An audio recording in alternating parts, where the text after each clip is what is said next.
bien que no tenga propietario en sí. Cogen, el principio es, no tengo que justificar que este bien es mío. Entonces, hago una inspección y en la inspección efectivamente hay el informe y dice, el bien le pertenece al señor Luis Pérez. Le pertenece el bien al señor Luis Pérez. Pero resulta de que no sé qué pasó ahí, el abogado que en el principio inició la acción presentó la reversión de la adjudicación, lo hace lo divide en dos partes, ¿no es cierto? Hablamos de unas 10 hectáreas en un proceso, 4 hectáreas en otro proceso. Existe una providencia en la cual sí se aplica y como son cosas iguales, se procede a que tienen que acumularse los procesos. Resulta que dentro de la Subsecretaría de Tierras no proceden a la acumulación de los procesos, no proceden. Existe una primera resolución en cuanto a un predio y no contra los procesos, y al momento que suben apelación al departamento jurídico, o sea, a la dirección jurídica, deciden aceptar la apelación, pero por cuanto no se procedió a la acumulación de los procesos.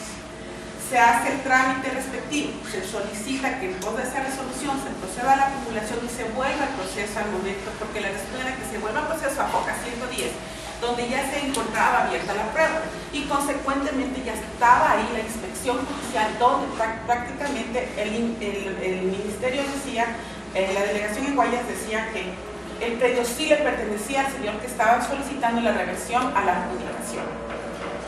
En base a todo eso, dentro de la misma resolución al recurso de apelación, se establece y se dice que se sancione a los funcionarios del Ministerio de la Subsecretaría de Tierras quienes omitieron el tema de la acumulación. Es un tema que se llevó, que ya tenía 10 años muerto ahí, en el Ministerio. ¿Y cuál fue la salida que tomó la Subsecretaría de Tierras? Es tan fácil como decir que no cumple con los requisitos que establece el estatuto jurídico y se archiva el proceso y se soluciona todo el asunto. Wow. Tenemos varios problemas de aquellos. Vamos a dividirlo en dos, el caso que nos está planteando nuestra compañera. Para efectos del COA existe la posibilidad de acumular procedimientos administrativos.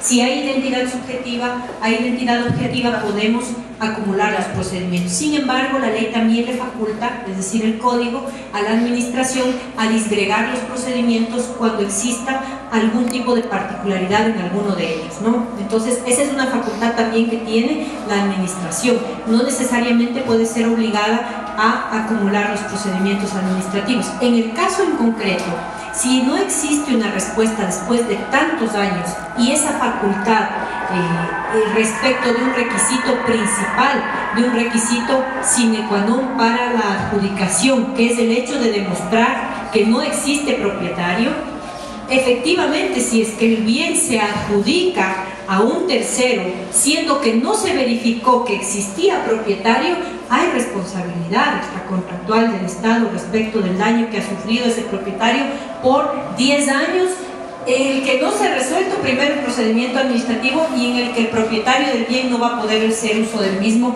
en virtud de que imagino que la persona a quien se adjudicó también creerá o pensará tener derechos de propiedad sobre ese bien y habrá hecho uso del bien, en todo caso, dentro del conflicto en el que se vea inmerso con el propietario del bien. Ahora, si es que nosotros tenemos un caso con esa particularidad, como le comentaba nuestro colega anterior, lo mínimo que podemos hacer una vez que el procedimiento, por ejemplo, en este caso no ha habido una reversión, en este caso hay un archivo, pero hay un archivo después de tantos años, y si la respuesta es desfavorable a mí como propietario del bien y tengo un perjuicio, pero todavía no tengo un pronunciamiento que respalde mi solicitud o mi petición o reclamo de daño, no voy a poder hacerlo. ¿Por qué? Porque si interpongo yo mediante procedimiento común este requerimiento o esta petición de daño y tengo un procedimiento administrativo que se archivó, que no me dio la razón,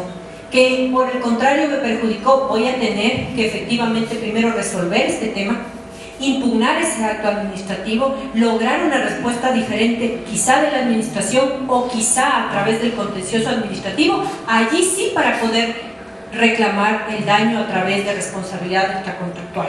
Porque de lo contrario, como les comentaba del caso anterior, si es que yo procuro primero la respuesta sobre la responsabilidad extracontractual y tengo un caso pendiente de reversión de adjudicación o tengo un archivo ya que no me favorece, no voy a poder obtener una respuesta positiva, ¿sí? Entonces hay que tener mucho cuidado y en razón del tiempo, quizá vamos a tardar un poco, pero imagínense el propietario de este bien a quien se le archivó el procedimiento administrativo, no tuvo una respuesta favorable de la administración.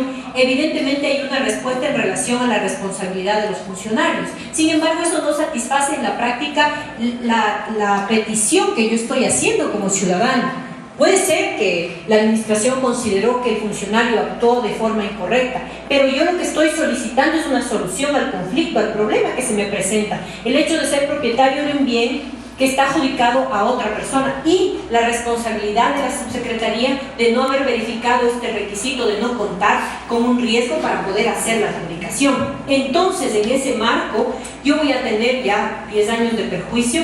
Si voy a juicio en el contencioso administrativo para revocar ese acto administrativo y declararlo nulo o ilegal, voy a tener más años de perjuicio y allí va a aplicar ya por mucho tiempo, por el tiempo transcurrido y por el prejuicio ocasionado, sea lucro cesante, sea daño emergente, voy a poder hacer la reclamación. Pero no podemos irnos directo a lo que es responsabilidad extracontractual si no habremos solucionado estos otros dos temas que estén pendientes, ¿sí? Eso por un lado. Por otro lado, me comentaban, desde Ambato nos visitan también.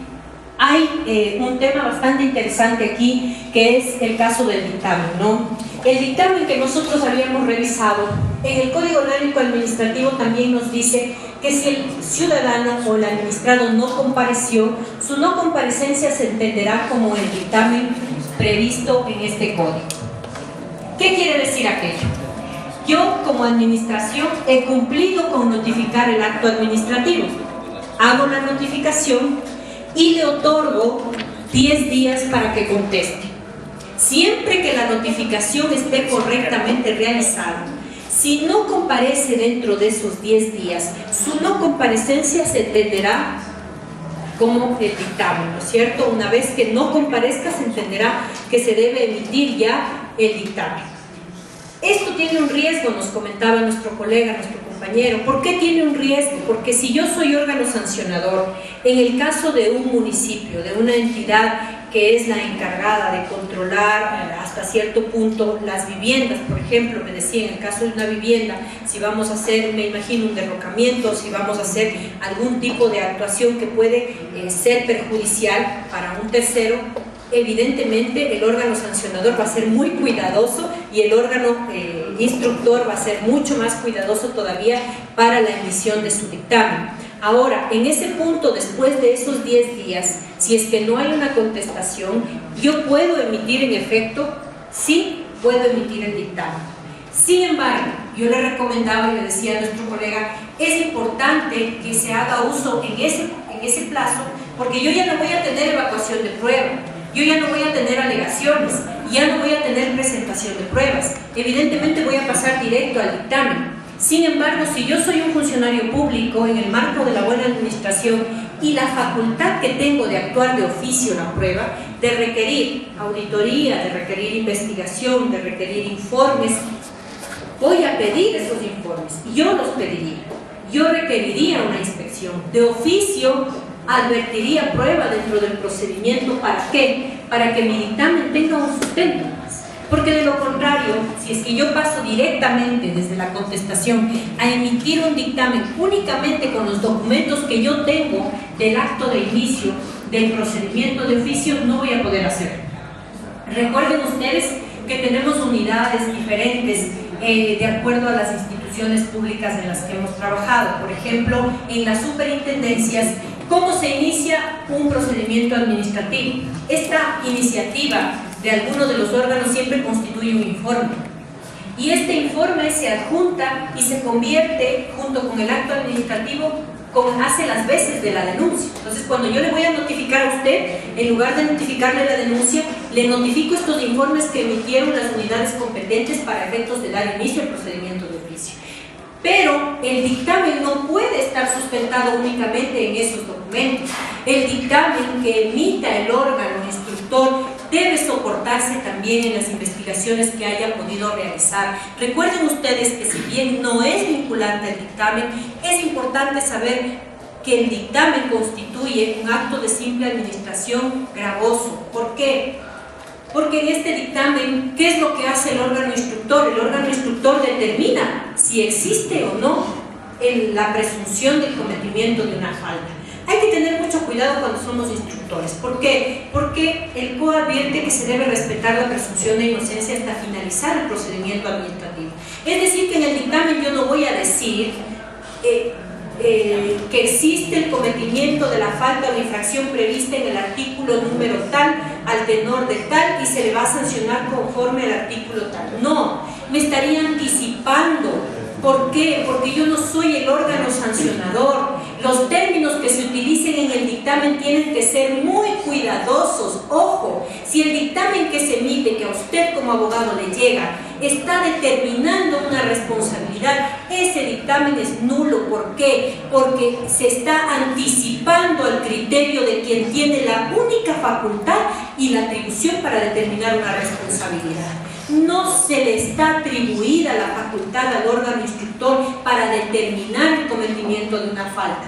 Cuidado con ese tema, hay que ser muy cuidadosos y por eso es que revisamos los principios en la mañana, porque el órgano instructor, cuando va a emitir su dictamen, tiene que respetar la presunción de inocencia. En el dictamen tiene que manejarse adecuadamente los términos. Se presume el cometimiento al tenor de los hechos expuestos de las disposiciones normativas determinadas en el presente dictamen. Se presume el cometimiento de la falta prevista en el artículo 22 de la Ley Orgánica de Comunicación y por tanto debería ser sancionado de conformidad con tal disposición normativa.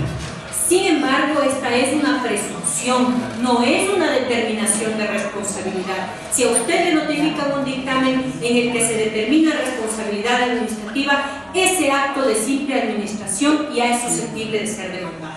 Recuerden que los actos de simple administración efectivamente no siempre son susceptibles de ser demandados, porque estos actos de simple administración no le causan efectos jurídicos directos, no gravan ni le causan ningún perjuicio, pero si ese acto administrativo, acto de simple administración, le genera un perjuicio, evidentemente, luego de agotar la petición de nulidad del dictamen, la petición de revocatoria del dictamen, para que se revela la situación del dictamen, efectivamente allí yo puedo hacer uso de mi derecho a impugnar. Recuerden que la Constitución 173 nos dice, artículo 173, que todos los actos son susceptibles de ser demandados. No nos dice actos administrativos, no nos dice actos de simple administración, dice todos los actos administrativos. Entonces, es susceptible siempre que a mí me genere un perjuicio directo y me genere también una afectación. Eso en cuanto al dictamen, que lo vamos a ver en la tarde. Vamos a revisar requisitos del dictamen, vamos a revisar lo que es la resolución, cómo se establece la debida motivación de la resolución, la diferencia entre explicación y justificación. Sin embargo, era importante para poder establecer cómo el instructor tiene que realizar su dictamen, ¿sí? Habíamos dicho también que el instructor puede modificar los hechos. Mucho cuidado con esto. Esta facultad que se le otorga al instructor de modificación de hechos, de la calificación, de la sanción o la responsabilidad. Supongamos que dentro de un procedimiento administrativo viene a conocimiento del instructor el cometimiento de una falta y el instructor considera que esa no es la falta por la cual se debe perseguir. ¿Pero por qué considera aquello? Quizá por un interés particular y por cuanto la multa en esa falta es más baja. Entonces consideramos más bien que deberíamos irnos por esta otra infracción administrativa que tiene una multa un poquito más elevada, ¿sí? Entonces, ese margen de discrecionalidad que se le puede otorgar al instructor o que le otorga el Código Orgánico al instructor, tiene que observar el principio de responsabilidad. Yo debo tener claro que como instructor soy responsable de los perjuicios, de los daños que pueda ocasionar y no puedo gravar más allá de lo que ya se está advirtiendo, no puedo aumentarle o grabarles la responsabilidad que va a tener o la presunta falta que va a tener. Entonces, si yo voy a modificar hechos, si voy a calificar otra infracción, si voy a calificar otra infracción y por ende va a tener otra sanción u otro tipo de responsabilidad, mi archivo va a tener que estar debidamente motivado, ¿sí? Porque si yo archivo este expediente, que es por esta falta más sencilla, que solo contiene una disculpa pública, y aperturo otro, que ya no es por una disculpa pública, que es por una sanción pecuniaria, evidentemente voy a tener que justificar. Mi archivo y mi modificación de actos va a tener que ser justificado en el sentido de que solamente se podría advertir una modificación cuando en los informes que llegaron a conocimiento, la propia iniciativa, la orden del superior y todo lo que habíamos visto, cómo se inicia un procedimiento administrativo, cuando existe un error de hecho o un error de derecho, yo voy a poder modificar. De lo contrario, no. Si es que yo digo de los hechos, se desprende que esta no es una falta administrativa prevista en el artículo 22, esta es una falta administrativa prevista en el 85. Hay un error respecto de los hechos y de la norma. No se la califica por este artículo, se lo califica por este otro, ¿sí? Pero justificando, ¿sí? Si es que en ese error yo justifico el cambio de la disposición normativa, de la falta, de la calificación de la falta, de la calificación de la sanción, ahí voy a poder hacerlo. De lo contrario no podría. Simplemente archivar por archivar, eso sería una violación terrible del debido proceso y acarrearía la responsabilidad para el órgano instructor. Y mucho más si es que archivo, modifico e inicio otro procedimiento administrativo que nada tiene que ver y que es más gravoso para el administrado, con más razón todavía. No sé si está claro hasta aquí respecto del procedimiento administrativo sancionador. Conclusiones brevísimas sobre procedimiento común, procedimiento sancionador. Formas de inicio idénticas, decisión del órgano competente, iniciativa propia, orden superior, petición razonada o denuncia. Término para resolver 30 días, se puede ampliar sí, justificando esa ampliación.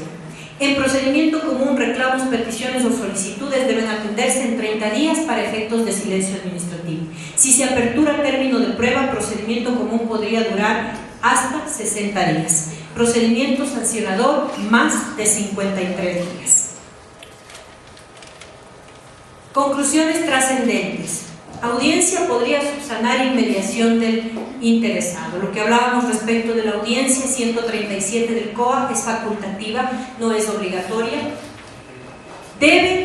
No debería señalar audiencia de acuerdo con el artículo 75 de la Constitución, seguridad jurídica, debido proceso. Evacuación de prueba y dictamen de órgano instructor no cuenta con término o plazo específico en virtud de la seguridad jurídica, artículo 82 de la Constitución. ¿Por qué no cuenta con término específico? Por lo que acabábamos de ver, ¿no? Una vez que termina el plazo de 10 días, la evacuación depende del instructor en qué tiempo la va a realizar. El dictamen tampoco cuenta con un tiempo o término o plazo determinado para emitirse, entonces aquello también puede resultar perjudicial para el administrado. Reconocimiento de responsabilidad y pago voluntario, esto es algo positivo, ya lo habíamos indicado. Si corrige la conducta, se puede aplicar una sanción menos gravosa. Una solución alternativa nos plantea el COA, prescribe obligación de observar derecho a la inocencia, defensa y contradicción, que es lo que ya habíamos visto, ¿no? El procedimiento de coactiva. El procedimiento de coactiva es bastante largo. Yo les he traído un resumen muy sencillo para que ustedes lo puedan conocer. Hay personas que no hemos tenido quizá la oportunidad de hacer un procedimiento de coactiva, de sustanciarlo o de estar dentro de uno como abogados defensores. El procedimiento de coactiva nace específicamente de la facultad que tiene una entidad para efectos de recabar los rubros que se determinen como una orden de cobro o título de ejecución dentro de un acto administrativo, ¿no? Y esta facultad se le otorga a determinadas entidades a través únicamente de la ley, no de reglamentos, sino de la ley. En el caso de las instituciones que no cuentan con facultad de coactiva, la Contraloría General del Estado es el soporte de dichas instituciones, puede hacer la ejecución de los actos a través de la facultad